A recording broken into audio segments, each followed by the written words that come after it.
زمانے میں ایک معروف بزرگ انتقال کر گئے، لیکن انہوں نے ایک وصیت کی مرتے ہوئے کہ میرا جنازہ وہ پڑھائے جس کی عصر کی سنتیں بھی قضا نہ ہوئی ہوں، جو کہ شرعی تاکید نہیں رکھتی لیکن اس کی وہ سنتیں بھی قضا نہ ہوئی ہوں۔ بڑے بڑے زاہد اور تہجد گزار اور شب زندہ دار دم بخود ہے کہ زندگی میں ایسی کوتاہیاں تو کبھی سرزد ہو جاتی ہیں، نہیں تو جوانی کے اندر تو بڑی سستیاں ہو جاتی ہیں، تو یہ اتنی کڑی شرط اور کون نبھائے گا؟ حضرت کا جنازہ پڑا ہے اور کوئی آگے بڑھنے کی ہمت نہیں کر رہا۔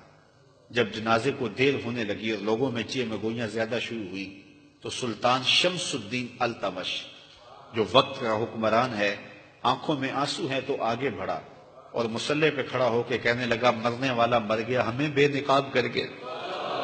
یہ تھے حکمران، اور پھر ان کا جو روب تھا دشمنوں پر اور ان کی جو قوت تھی دشمنوں پر، یہ ان کے کردار کی چمک تھی۔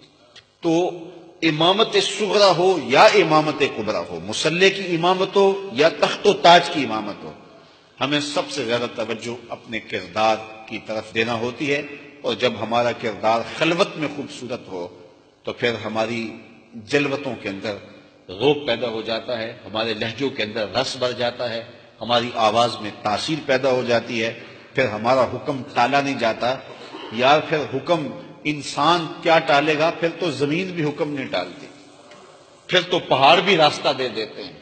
جب زلزلہ آتا ہے تو حضرت عمر مدینے میں کھڑے ہیں تو زمین کانپنے لگی ہے تو درہ زمین پہ مارتے ہیں اور کہتے ہیں زمین ٹھہر جا، کیا عمر نے تیری چھاتی پہ عدل نہیں کیا ہے؟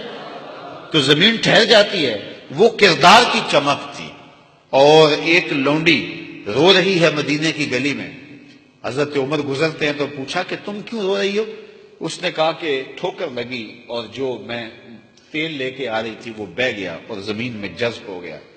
اب میری مالکہ بڑی سخت گیر ہے، تو جب اسے یہ پتا چلے گا تو وہ میرے پر بہت زجر و توبیخ کرے گی، میں ڈرتی ہوئی گھر جانے سے گھبرا رہی ہوں۔